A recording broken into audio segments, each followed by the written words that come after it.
राम नाम एक अंग है और सब साधन है शून, और एक रहे 10 गुण है, एक गए सब सून।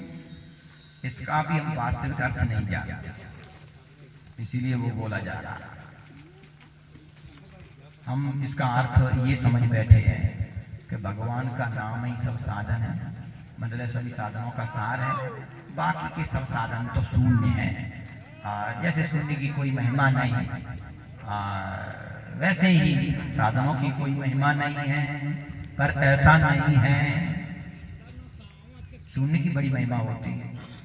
आपके 500 के नोट में से कोई 2 शून्य हटा दे तो फिर आपको चेक कोई 50 लाख का दे दे, वहां में से शून्य काट दे 2-4, फिर अब पता चला आपको शून्य की महिमा है कि नहीं। अरे सब साधन शून्य, शून्य में दे दो महाराज, फिर शून्य हम तुम्हारे काट देते, 5 रुपए मिल जाएंगे। तो शून्य की महिमा है, और यदि शून्य शून्य और वो 5 ही हटा दो तब भी कोई महिमा नहीं। तो इसका मतलब शून्य की बड़ी महिमा। तो राम जी का नाम लीजिए, राम जी के शरण होइए, और फिर साधन भी करिए। यदि बिना साधन किए कोई और केवल राम का नाम लेता है तो एक गुण नहीं है, उस नाम का एक फल होगा। 10 ले लिए 10 फल होगा। साधन क्या है? साधन क्या है? संध्या स्नानं जपश्चैव देवतानां च पूजनम वैश्वदेवं तथा तिथ्यं सकर्माणि दिने दिने। भैया नाके जप करो, नाना एक साधन, शास्त्रीय साधन है, नाना सब जानते हैं। तो आप ही बताओ, नाके जप करोगे तो ज्यादा फल होगा कि बिना नहाए करोगे? समझ में आ रहा? नाके ज्यादा होगा। तो ये साधन, तो सब साधन शून्य तो है, लेकिन उसमें शून्य आ गया। यदि ना करके जप करेंगे तो वो 10 गुना हो गया राम का नाम। शून्य की महिमा कम नहीं है। और आप केवल साधना में ही लगे रहो, भगवान को भूल जाओ, तो वो सब साधना बेकार है। कहने का तात्पर्य कि यदि कोई भगवान की शरणागति को स्वीकार किए बिना अभिमानवश अपना कल्याण करना चाहे, ज्ञान से, भक्ति से, कर्म से, योग से, तो ना मुंडकोपनिषद नायमात्मा प्रवचनेन लभ्या न मेधया न बहुना सुतेन यमे यैष भ्रूणते तेन लभ्या इस्तत्यसैव आत्मा भ्रूणते तत् स्वाम। तो वो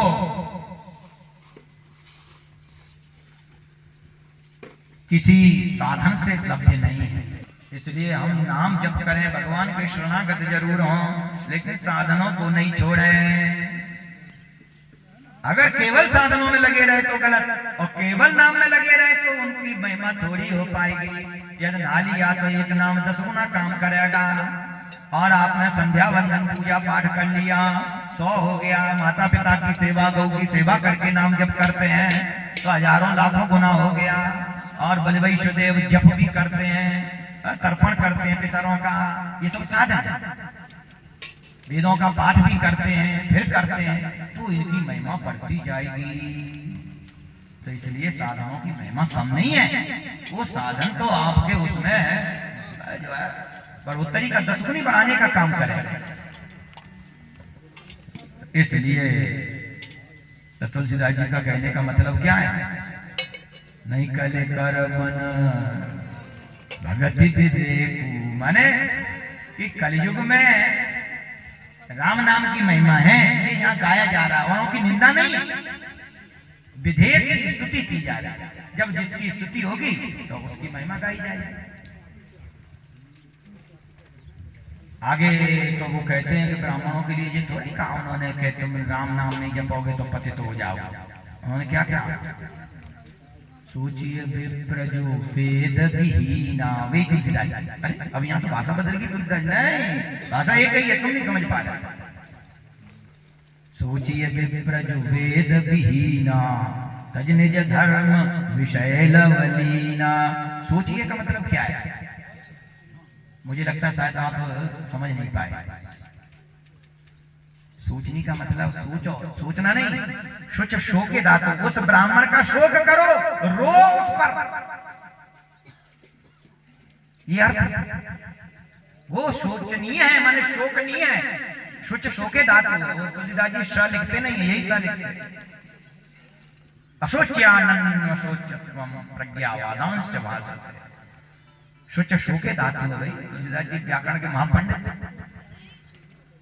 वो ब्राह्मण सोचनीय किसके द्वारा सोचनीय है भाई? अगर इसका अर्थ करें वो ब्राह्मण भैया सोचनीय है समाज के द्वारा, उनके माता पिता के द्वारा, कि भगवान के द्वारा, किसके वो सोचो उसके बारे में, मतलब उसको सोचो भाई तो बहुत अच्छे हो भैया। ऐसा सोचे कि खराब सोचे ये तो कुछ कहा नहीं। विचार करो, मैंने विचार करेंगे तो बढ़िया हो जाएगा। नहीं, उसने बिगाड़ लिया सब कुछ। रोज शोकनीय है, शुच शोके दाता। सबको बताया है, माताओं को बताया पतिव्रत से रहित है, क्षत्रिय को बताया है कि विषयों में लग्न है, वैश्यों को भी बतलाया धन करके भी दान नहीं करता है। तो सब तो इस तरीके से वर्णाश्रम निज निज धर्म निरत वेद पथ लोग चलाए सदा पावै सुख नहीं भय शोक न रोग। तुलसीदास जी इसको भी कहते हैं, भक्ति का भी बड़ा प्रतिपादन करते हैं। तो इसलिए सबकी अपनी महिमा है।